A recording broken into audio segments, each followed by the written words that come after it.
দুটি ক্রমিক সংখ্যার বর্গের অন্তর। তো যখনই দুটি ক্রমিক সংখ্যার বর্গের অন্তর, অর্থাৎ একটি সংখ্যা হচ্ছে এক্স, আরেকটা সংখ্যা হচ্ছে ওয়াই, দুইটা সংখ্যার বর্গ অর্থাৎ হচ্ছে এক্স স্কোয়ার অন্তর বা বিয়োগ সমান সমান হচ্ছে মাইনাস। এটা যদি করি অর্থাৎ একটা সংখ্যার বর্গ থেকে আরেকটা সংখ্যার বর্গ যদি বিয়োগ দিই, বিয়োগ ফল কত হবে? 119। এই হচ্ছে বিষয়। সেই ক্ষেত্রে আমার এক্স এবং ওয়াই এর মানটার ক্ষেত্রে যেটা ছোট হবে, অর্থাৎ ওয়াই এর মানটা কত হবে সেটা আমাকে বের করতে হবে। আশা করি সবাই প্রশ্নটা বুঝতে পেরেছি। ঠিক আছে, বাংলাটা একটু জটিল করে লেখে। বর্গ মানে হচ্ছে স্কোয়ার, তখন এটা সোজা হয়ে যাচ্ছে। ক্রমিক সংখ্যা মানে ধারাবাহিক, অর্থাৎ 1 2 3 4 এরকম আর কি। ঠিক আছে, 1 2 3 4 এগুলো ক্রমিক সংখ্যা।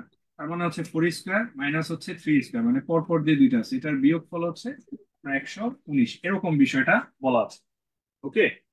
আচ্ছা, তাহলে এটা বের করার জন্য কঠিন কঠিন সূত্র আছে, যে বড় সংখ্যা থেকে ছোট সংখ্যা বিয়োগ করো, বিয়োগ করার পরে 2 দিয়ে ভাগ করো, গুণ করো, এরকম অনেক জটিল কিছু সূত্র আছে।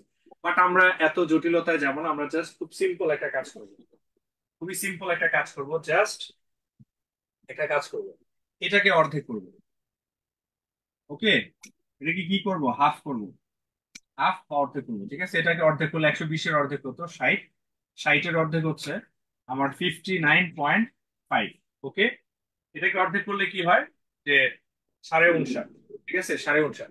তো এখন দুইটি সংখ্যার যেহেতু বর্গ আছে, দুইটি ক্রমিক সংখ্যা, তাহলে এর আগের সংখ্যাটা কি আছে? 59। এর পরের সংখ্যাটা কি আছে? 60। ওকে, আগের সংখ্যাটা তাহলে কি হবে? 59। পরের সংখ্যাটা কি হবে? 60। তার মানে জিনিসটা দাঁড়াচ্ছে 60 square minus 59 square equal to 119।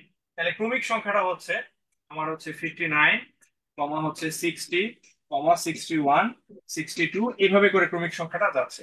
তাহলে এই দুইটা হচ্ছে আমার নির্ণেয় ক্রমিক সংখ্যা। ওকে, এই দুইটা হচ্ছে আমার নির্ণেয় ক্রমিক সংখ্যা।